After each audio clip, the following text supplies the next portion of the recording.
São 18 horas. A nossa reflexão e prece, baseada no Evangelho segundo o Espiritismo, capítulo 20, Os Trabalhadores da Última Hora. A missão dos espíritas, no item 4. Não escutais já o ruído da tempestade que há de arrebatar o velho mundo e abismar no nada o conjunto das iniquidades terrenas?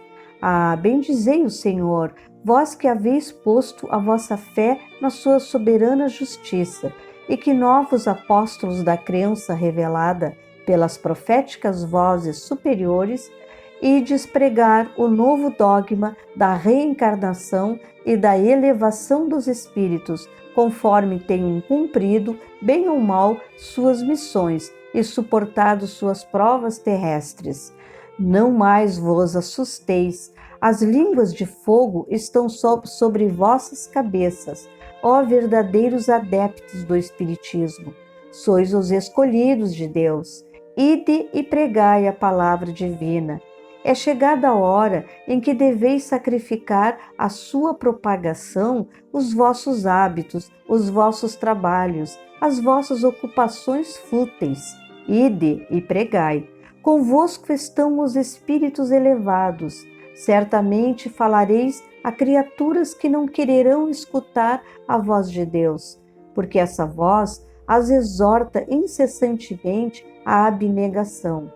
Pregareis o desinteresse aos avaros, a abstinência aos dissolutos, a mansidão aos tiranos domésticos como aos déspotas. Palavras perdidas, eu o sei, mas não importa.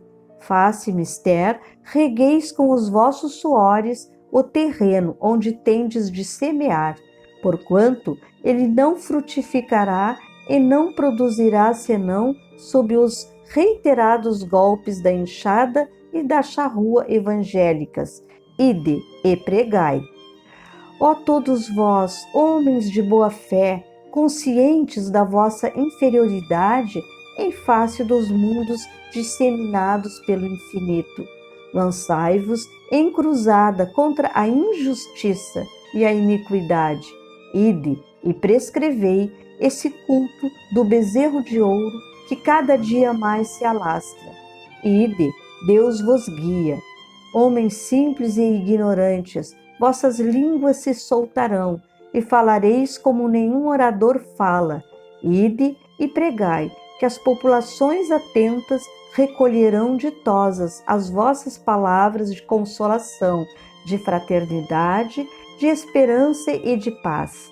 Que importam as emboscadas que vos armem pelo caminho?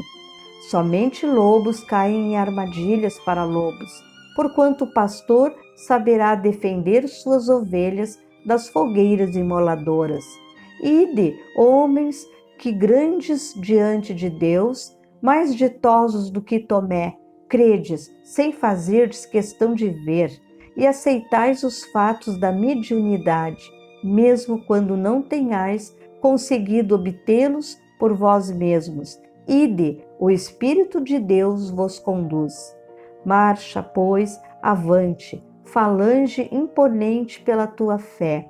Diante de ti, os grandes batalhões dos incrédulos se dissiparão, como a bruma da manhã aos primeiros raios do sol nascente.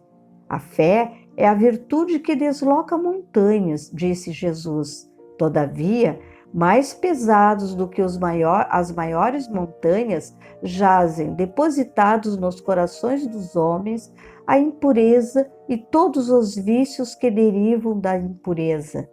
Parti, então, cheios de coragem, para removerdes essa montanha de iniquidades que as futuras gerações só deverão conhecer como lenda, do mesmo modo que vós, que só muito imperfeitamente conheceis os tempos que antecederam a civilização pagã.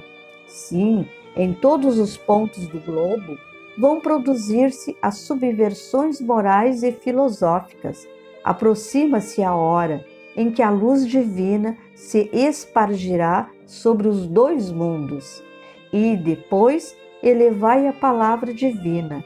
aos grandes que a desprezarão, aos eruditos que exigirão provas, aos pequenos e simples que a aceitarão, porque, principalmente entre os mártires do trabalho, desta provação terrena, encontrareis fervor e fé. Ide, estes receberão com hinos de gratidão e louvores a Deus, a santa consolação, que lhes levareis, e baixarão a fronte, rendendo-lhes graças pelas aflições que a terra lhes destina. Arme-se a vossa falange de decisão e coragem. Mãos à obra, o arado está pronto, a terra espera, arai. Ide e agradecei a Deus a gloriosa tarefa que Ele vos confiou. Mas atenção, entre os chamados para o Espiritismo, muitos se transviaram. Reparai, pois, vosso caminho e segui a verdade. Pergunta: se entre os chamados para o Espiritismo muitos se transviaram, quais os sinais pelos quais reconheceremos os que se acham no bom caminho? Resposta: reconhecê-los-eis pelos princípios da verdadeira caridade, que eles ensinarão e praticarão. Reconhecê-los-eis pelo número de aflitos que levam consolo. Reconhecê-los-ei pelo seu amor ao próximo, pela sua abnegação, pelo seu desinteresse pessoal. Reconhecê-los-ei, finalmente, pelo triunfo de seus princípios, porque Deus quer que o triunfo de sua lei, os que seguem sua lei, esses são os escolhidos e ele lhes dará a vitória. Mas ele destruirá aqueles que falseiam o espírito dessa lei e fazem dela degrau para contentar sua vaidade e sua ambição. Quem registrou no Evangelho, ajudando Allan Kardec, foi o espírito Erasto, considerado anjo da guarda do médium. Paris, 1863. Esse texto, queridos irmãos, é tão atual para esses dias de tanta turbulência que estamos vivendo, porque chegou a hora dos trabalhadores da última hora, que dizem aqui no Evangelho que são os espíritas, os adeptos do espiritismo, os que já acreditam na reencarnação, aqueles que são médiuns e que muitas vezes rejeitam esse dom, essa bênção divina, porque a mediunidade não é apenas estar numa casa espírita recebendo esses irmãos do outro lado da vida, porque Allan Kardec nos elucidou que todos somos médiuns em grau menor ou maior, porque os dois planos da vida estão sempre em comunicação, mas o recado de Deus, que através do Mestre Maior, do Mestre Jesus, vem nos dizendo, esse tempo do Evangelho, nos diz num sentido imperativo de ide, irmãos.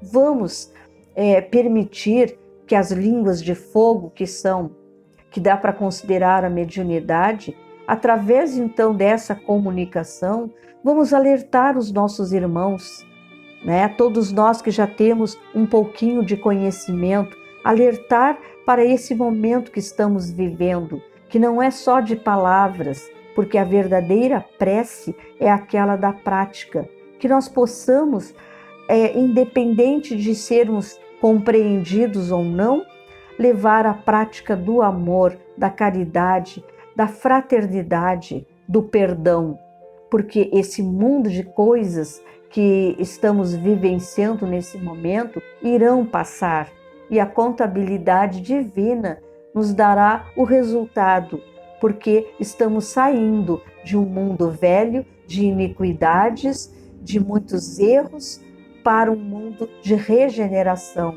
E um dia, com toda certeza, nós, reencarnados já nesse novo mundo, perceberemos, conheceremos esse estado que está a Terra como uma lenda, como a história, como algo do passado, porque todos nós estaríamos vivendo então num mundo melhor, onde as guerras não existirão, onde as doenças diminuirão e nós seremos todos, na prática, considerados irmãos, tendo como lema principal a fraternidade e a ajuda mútua. Que possamos, então, percorrer a nossa jornada evolutiva fazendo a vontade de Deus e agradecendo por todas as dificuldades que ainda enfrentaremos, porque tudo faz parte da evolução dos nossos espíritos. Que esses abnegados benfeitores do mundo espiritual possam envolver a todos neste momento, colocando em nossa mente, em nosso coração, muita certeza, muita fé, muita paz. Que todos então sejam abençoados e que assim seja.